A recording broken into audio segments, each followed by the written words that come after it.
이 쌍방울 대북 송금 의혹으로 기소된 김성태 전 쌍방울 회장에게 검찰이 징역 3년 6개월을 구형했습니다. 어제 법원에 출석한 김성태 전 회장의 모습 먼저 보시죠. 이화영 전 부지사가 술자리 및 회유 의혹 거듭 주장했는데 이에 대해서 좀 어떻게 생각하세요? 전혀 사실 아닙니다. 제 지인이나 무슨 대질 조사를 온 적이 있어요. 왔는데 햄버거를 가져왔어요. 햄버거를.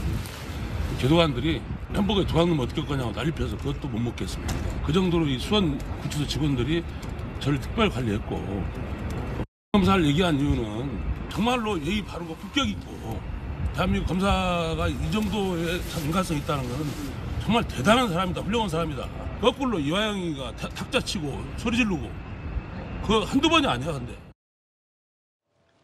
자, 김성태 전 회장은 지금까지 이 술자리 회유 협박 의혹에 대해서 줄곧 이 부인을 해왔습니다. 그런데 어제 이 관심을 끌 만한 말이 오히려 이화영 전 부지사가 탁자를 치면서 큰 소리치는 조사 분위기였다라고 언급을 직접 했거든요. 이건 무슨 뜻인 건가요? 지금 김성태 전 회장 같은 경우에는 진술이 좀 일관되고 있습니다. 네. 어떠한 검찰의 회유 같은 것은 없었다라는 것인데요. 이화영 전 평화부지사가 대북송금 이런 사건과 관련해서 이재명 대표에게 보고를 했었는지 안 했는지 여기에 대해서 중간에는 이재명 대표에게 보고를 했었다라고 말했던 진술, 그것을 지금 다시 번복하고 있는 이 부분에 대한 이야기입니다.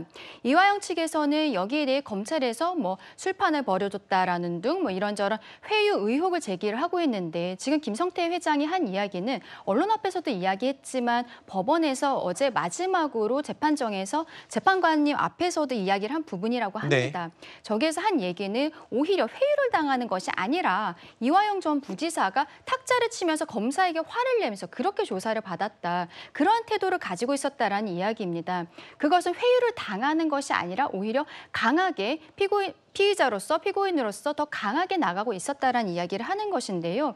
지금 이화영 부지사 측에서는 이런 검찰에 대해서 공수처에도 고발을 하고 이런 것으로 알려져 있는데 네. 이화영 측의 이러한 계속적인 좀 글쎄요, 뭐 진실을 알 수 없는 이런 주장들에 대해서 나중엔 밝혀지겠지만 이러한 부분들이 과연 민주당 전체적으로도 도움이 되는 것인지, 민주당에서 지금 이화영 부지사 측에 계속적으로 좀 힘을 실어주는 발언들을 하고 있지 않습니까? 네네. 그것이 어떻게 돌아올지 좀 지켜봐야 될 것 같습니다. 자, 그런가 하면 이 술자리 회유 의혹에 대해서 이화영 부지사 측에서도 지금 전혀 물러섬이 없습니다.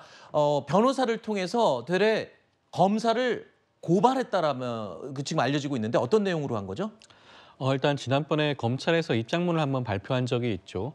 이화영 전 부지사가 전관 변호사와 면담을 했다는 그런 내용이었는데요. 그 변호사를 통해서 회유를 당했다는 주장에 대해서 접견 시점이 회유당한 시점보다 이르다라는 주장을 입장문을 발표했는데, 그 입장문이 사실이 아니기 때문에 허위 공문서 작성 혐의로 고발을 하게 된 사안입니다.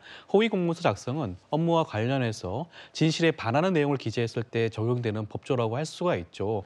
입장문도 마찬가지로 공문서라고 할 수 있습니다. 그 입장문에 따르면 작년 11월인가요? 12월인가요? 그때 한 차례 정도 접견을 한 것으로 나와 있는데 사실은 그게 아니죠. 실질적으로는 6월 달에 23년 6월 달에 두 차례에 걸쳐 가지고 이 전관 변호사가 이화영 전 부지사를 접견한 내용이 나와 있습니다. 네. 심지어 29일 날 접견을 하고 난 다음 70여 분간 정도 접견을 하고 난 다음 그 다음 30일 날 이화영 전 부지사가 입장을 번복한 사례가 있었죠. 그렇기 때문에 회유 가능성을 굉장히 높다고 할 수 있는데, 그럼에도 불구하고 이 사실을 누락한 것 자체가 허위 공무사성이 아닌가라는 주장입니다. 알겠습니다. 일단 검찰에서는 구형을 했고요. 이제 법원의 이 판단을 기다려봐야 할 시점입니다.